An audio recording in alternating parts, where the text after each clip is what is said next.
Hey guys, welcome back to the Telecom Talk Show. And today we have with us Mr. Abhishek Malhotra, the managing partner of TMT Law Practice. Abhishek, what's up? How are you?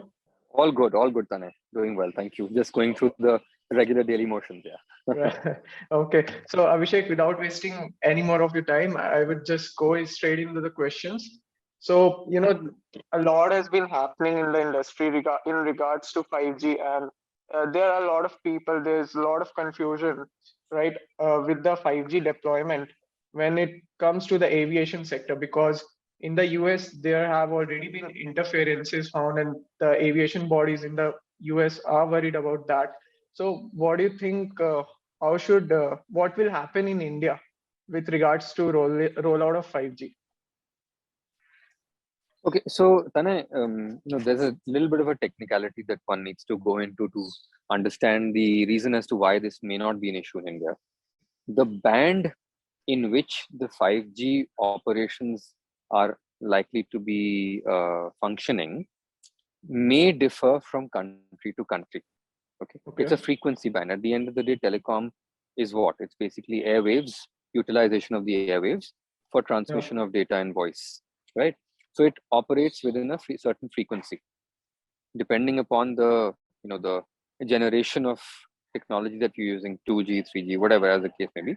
So the band that is prescribed for India vis-a-vis the band that is prescribed for US are two Yeah. different sets of bands. Now, the True. band that has been agreed for the US is very close to the band that is used by air traffic control and aircraft to communicate with each other while the aircraft is specifically when it's going for landing. There is Okay. a particular device that is usually fixed at the bottom of the aircraft, which sends and receives signals with regard to the altitude, how far they are from the place that they need to land, etc.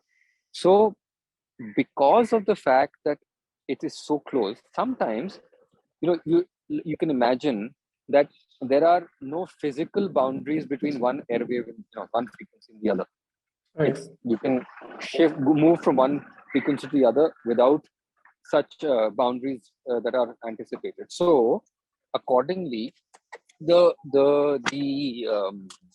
um, sorry, when there is absence of physical boundaries, there are these leakages that happen, and the term that is usually used in this parlance is called rogue frequencies.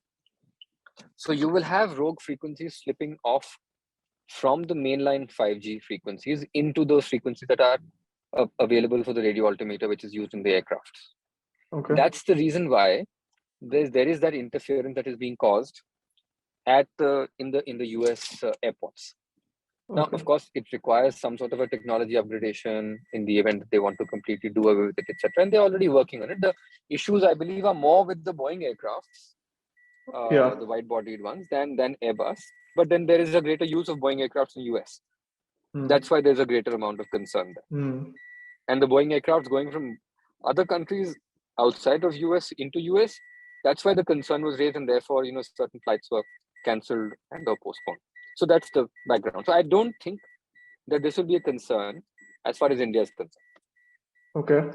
So, Abhishek, do you think that India should not take any precautions? I mean, is there no need for India to take any precautions? See, you need to take precautions only when there is a possibility that it could be a problem, right?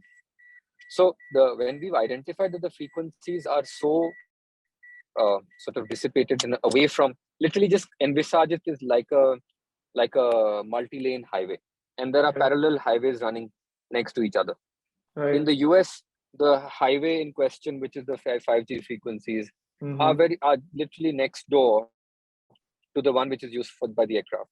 In Yeah. India, it is about 3 or 4 highways away. Yeah. So the possibility of interference is minuscule, if not absent. That's why Okay. I don't see any reason for us to be concerned or any precautions in that sense being taken. All right. So, Abhishek, what do you think should happen in the spectrum auctions that might happen this year? What should the government's plan be? No, so like with any other frequency allocation and auctions that were taking place for 3G, 2G, 4G, as the case may be, ultimately that's the process that they will follow even for 5G. But Right. the the issue that is being raised about one aspect is this issue of the airline frequency and whether that could interfere there. Yeah. The other aspect that was raised as a point for discussion, but it never really got taken forward, is concerning whether or not, while this auction is taking place, there should simultaneously also be an auction of spectrum, which is used by satellites for broadband connectivity. Yeah.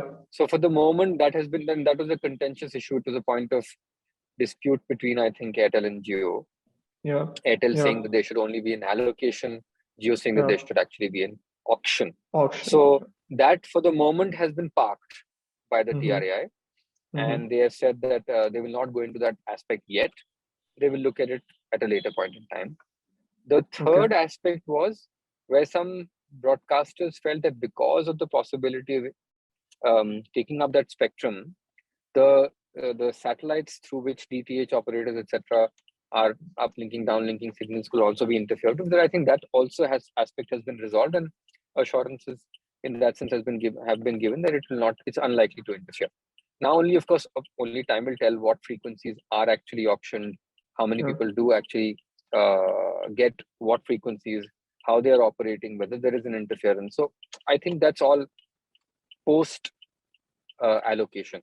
Those issues will arise. At this juncture, I don't see anything except for the fact, of course, that the pricing for the spectrum should be something which is as per market requirements, and because the intent of any auction is to get as many people bidding for it as possible, and to have like a level playing field. So I think that's what will be it's more a commercial concern than anything else.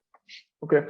So Abhishek, do you have any views about private 5G? So I read a report, it said that TRAI is considering for reserving a bid of frequencies for private 5G as well. So what are your views on that? So look, whether you have it in the form of the 5G spectrum, or you have it in the form of, let's say, at the end of the day, even radio waves, the FM waves that are auctioned, etc. There is a aspect of those auctions that are given only for private sort of usage. Then there are specifically community radios that are set up. I think what you are referring to will be akin to the community radio availability, where it will not be, and please correct me if I'm wrong, but my understanding is what you're asking is that it is concerning those aspects where the usage will not be in a public manner insofar as let's assume that how we're used to in terms of telecom, regular receiving signals and voice and data, but it will just be a limited availability for usage for more personal use.